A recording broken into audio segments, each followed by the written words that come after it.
Hey everyone, Andrew back again and welcome to another video. And it's Saturday, so I'm back with another slasher review as part of the TheHORROrmans Slashback Slasher Challenge series. But before we get into this week's review though, I'm wanting to promote this challenge a little bit. So yesterday I uploaded a separate little promotional video for the Slashback challenge. So if you haven't seen it or you feel like watching it again, I will leave a link to the video in the description box below. So yeah, please check it out. But before we get into this week's review though, once again I'm wanting to promote this challenge a little bit within this video. So basically, for you guys that don't know, Joe the Horror Man, and I'll be leaving a link to his channel in the description box below, he came up with this Slashback challenge at the beginning of the year. So every week after Joe's review he comes up with a different theme. So we have the entire week to watch, review and upload a slasher review under that particular theme on the Saturday. So really easy to do. All you have to do is basically just watch one slasher film per week under a particular theme, film a video, review it and upload it on Saturday. So really awesome challenge, and if you guys are slasher fans, which I know a lot of you are, and you haven't participated in this yet, definitely do so. There's no restrictions on having to participate every week. So if one week there's a theme that you're not too familiar with, there's no pressure to participate.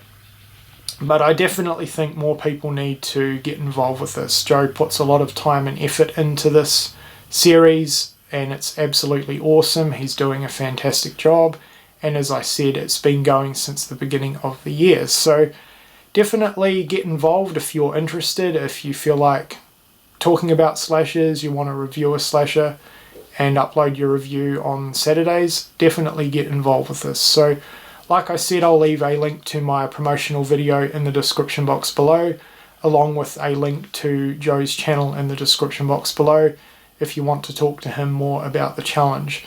But anyway, with that being said, let's get on with this week's review. So this week's theme was a really good one, and that was 1980s slashers. So completely wide open. The 1980s is definitely my favourite decade when it comes to slashers, and just movies in general, honestly, but we're here to talk about slashers. So everyone knows the golden era of slashers is the 1980s, but going through my collection, this wasn't an easy theme to just pick one, but thinking about it, I decided to review Nightmare Beach for a few reasons. One, this is pretty underrated. I don't really hear too many people ever talk about it. And two, it doesn't get much more 80s in terms of a slasher than Nightmare Beach. So yeah, Nightmare Beach is set in a small Florida beachside town, and people are there on spring break. There's a killer dressed in a motorbike outfit going around on a motorbike, picking off spring breakers one by one. There's a couple of college-aged people trying to investigate the murders, one out-of-towner on spring break and then another local. And there's also a cop, I guess the mayor of the town, and a doctor also involved with trying to figure out what is going on. So yeah, there's a little bit of a whodunit murder mystery within this film as well, but that is essentially the plot and the storyline to Nightmare Beach. So now we'll get on to my thoughts for this one. So like I just said, I consider this one to be pretty underrated, and this is definitely one of my favourites from the 80s. Really awesome movie, this one. So firstly, we'll talk a little bit about the location. So I absolutely love the location in this one, and it is kind of unique for a slasher because obviously this one is set in a beachside town in Florida. I love the beach. I live in a beachside town myself, so I can definitely relate to the location, and I can't really think of another location within a slasher that is set within a beach. So that is pretty awesome in itself.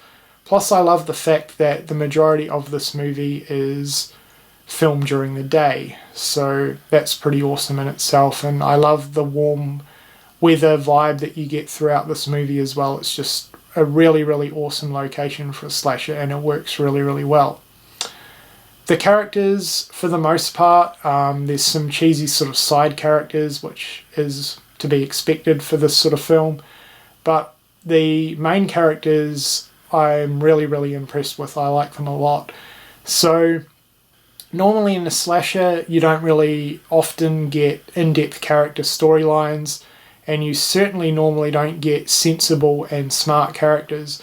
But within this film, I definitely feel that the two sort of main characters that the film focuses on, Skip, who is a spring breaker from out of town, and Gail, who works behind a bar, she's a local within the town, they basically team up and try and figure out who is doing all these murders. And they're both really good characters. They have great personalities, they're pretty relatable, and they're really smart and sensible, which I like.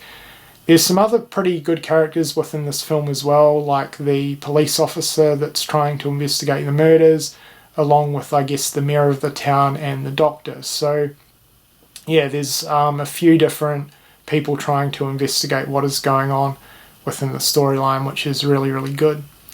I really like the killer in this one. The killer is dressed in a black leather motorcycle outfit and also rides a motorbike. The motorbike is awesome. It's sort of decked out as like a motorbike killing machine, and yes, some of the kills do happen on the bike, which is really, really cool. Now, the other thing that I like about the kills, now while there's not a lot of variety in terms of the way people die within this movie, I do really like the kill style within this one, and it all harkens back to an event that happens at the beginning of the film. I'm not going to spoil anything, but to cut a long story short, a lot of the kills, or most of the kills, centre around electrocution, which is pretty cool. And there's some really good sort of burning and fire effects within this movie too. So yeah, I really, really like the kills in this one. Pretty unique, and I kind of love the fact that they are all set around the same theme of electrocution. It's pretty awesome. So yeah, really, really good kills in this one. Pretty decent body count as well. And the other thing that I really like about this one is the soundtrack. The music in this one is really, really cool. It's definitely got a fantastic 80s soundtrack. So yeah, that's pretty much all I really have to say on Nightmare Beach. This pretty much is the quintessential 80s slasher movie. The 80s vibe is just running through this movie from start to finish. The kills are really, really good. The killer's awesome. It has a good sort of whodunit murder mystery storyline, some good characters, and a great location. So yeah, if you've seen Nightmare Beach, definitely let me know what you think of this one in the comments section below. And if you haven't seen this one, then I definitely highly recommend checking it out. I'm going to give a little bit of a shout out to 88 Films. This is the 88 Films Blu-ray release, by the way, and it's really, really good. The transfer is fantastic, so I definitely recommend this edition. Anyway guys, that's it for this week's slasher review. Until next Saturday when I'm back with another one. I hope you've enjoyed this one, and once again guys, if you want to get involved with this challenge and you want a little bit more info, Joe the HORRORmans channel link will be in the description box below. Anyway, that's it for this video. Thanks for watching.